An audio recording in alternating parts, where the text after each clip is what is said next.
Kobber som katalysator. Vi har taget 4 reagensglas og sat dem op i et reagensglasstativ. I reagensglas nummer 1 tager vi et blankt zinkstykke, som ikke har været brugt før.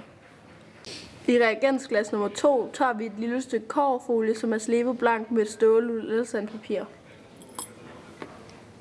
I reagensglas nummer 3 tager vi nogle kobberspåner i bunden og putter derefter et blankt zinkstykke på toppen. I reagensglas nummer 4 tager vi et zinkstykke med et lille stykke blankt slebet kobberfolie viklet om den øverste ende og banket fast med en hammer.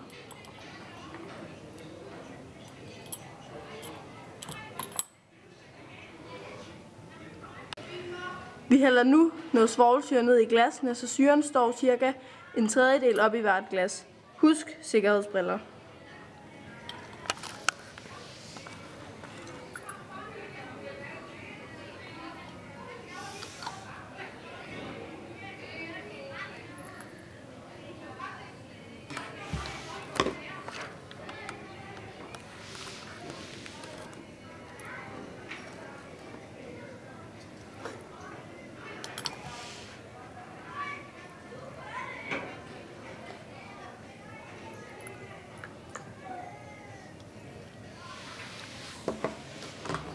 Det færdige resultat ser således ud.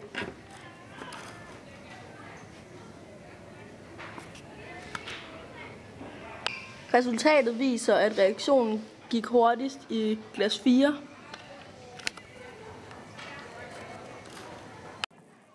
Forsøget viser, at der ingen reaktion var i glas 2, da kobber ikke er et ædelmetal. Forsøget viser, at reaktionshastigheden er størst, der hvor kobberet er i kontakt med zinken.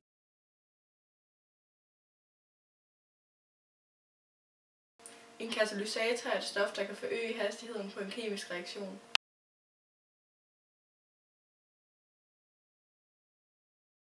I hverdagen bruger man blandt andet katalysator i en bageovn. De er nemlig selvrensende. De har en belægning af ceriumoxid, som gør, at det fedt, der sætter sig på ovenvæggene, nemt kan tørres af med en klud, fordi det bliver omdannet til pulver. I dag er nye biler ofte udstyret med en katalysator, som sidder midt på udstødningsrøret. Det gør, at udstødningsgasserne ledes igennem katalysatoren, inden de kommer ud i fri luft. Katalysatoren er opbygget af flere små rum, hvor hele den indre overflade er belagt af ædelmetallerne platin og rhodium. Det er disse 2 metaller, som fungerer som katalysator. De spalter og omdanner de skadelige stoffer fra forbrændingen i motoren til mere uskadelige luftarter som vanddamp, kuldioxid og nitrogen.